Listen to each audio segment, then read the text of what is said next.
All right, Algebra 2, let's see, we are at Unit 7, Lesson 8.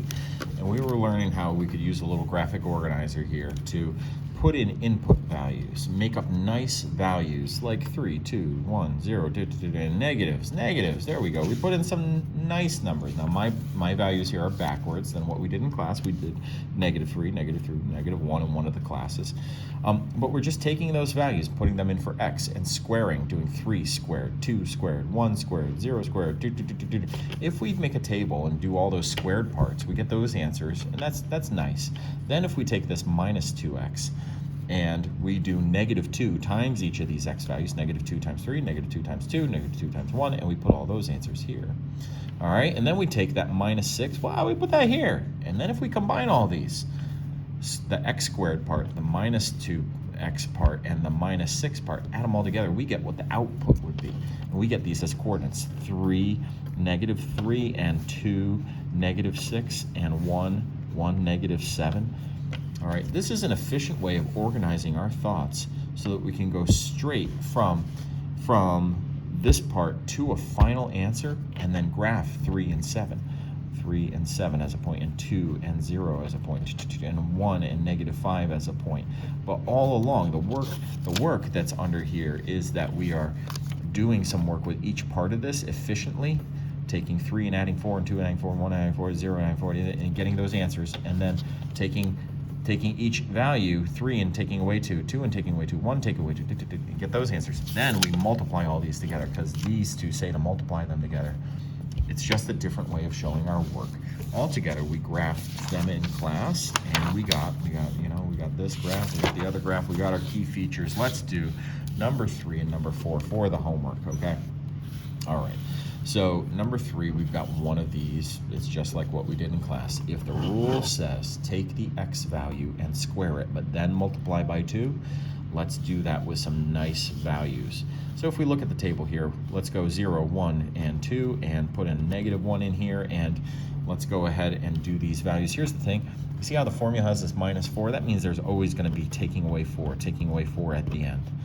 Okay, let's do this first part. So we take each value, x, and we square it. So if x is -2, do -2 times -2, which would be +4, but then multiply by 2.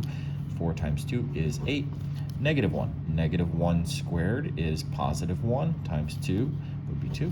0. 0 squared, but then 0 squared is 0, then times 2 is 0. 1. 1 squared is 1, but then times 2 is 2, and 2 squared, 2 times 2 is 4, times 2 is 8. All right, -2 times x. Take each value of x and multiply by -2. So -2 times another -2 is 4. -1 times -2 is +2. 0 times -2 is 0. 1 times -2 is -2, and 2 times -2 is -4. Boom, boom, boom. Now, the rule says take each of these parts and we're going to combine them. Okay, since we already dealt with that negative, that's like we're going rip, and we are adding a -4 on everything, and we are adding whatever we got from this. So we're just adding across. So 8 and 4, but look at this, 4 and -4, that's a 0, so our answer is going to be 8. All right, and then we can plot that, -2, and 5, 6, 7, 8, that's a point. Do the next one. So combine, ignore this, combine this. 2 and 2 makes 4, -4, 0. -1, and 0 is right there.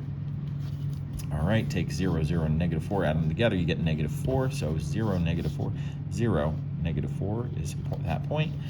All right, ignore this. 2 and -2, and -4, ooh, that's -6. And a 2, that'd be -4. Ooh, right there. Okay, there's some symmetry there. So at 1, we also get that. That means the vertex is halfway between it somewhere. And that's our turnaround point. And let's see right here. So 2, oh, no.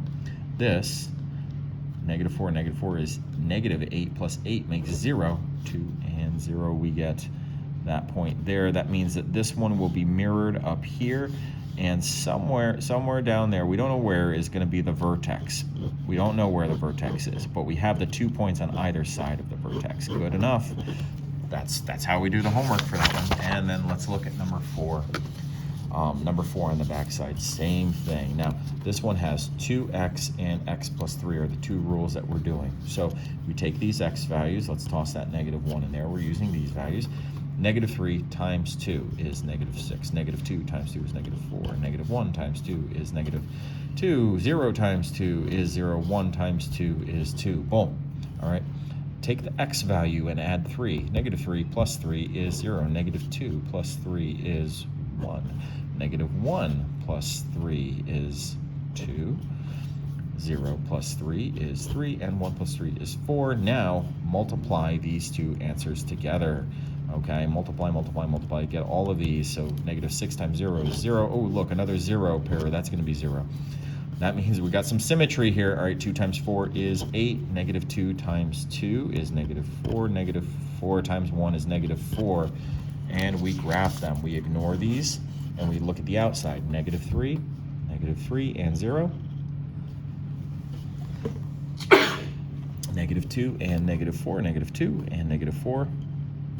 -1 and -4, 0 and 0 through the origin, and 1 and 8, 1 and 8 puts us there. This is actually very similar to the other one that we did. There's going to be a vertex somewhere here. We don't know quite where. It's going to go up and off the graph. There's going to be symmetry here, 1 unit over. There's going to be symmetry there. And so this part of the graph we're not guessing on, but we're intuiting that it's going to be over there, knowing that there's a line of symmetry somewhere smack dab in the middle. All right, folks, that was it. That was those two. Really, it's about how we can use a graphic organizer to create some points and create a graph. Take care.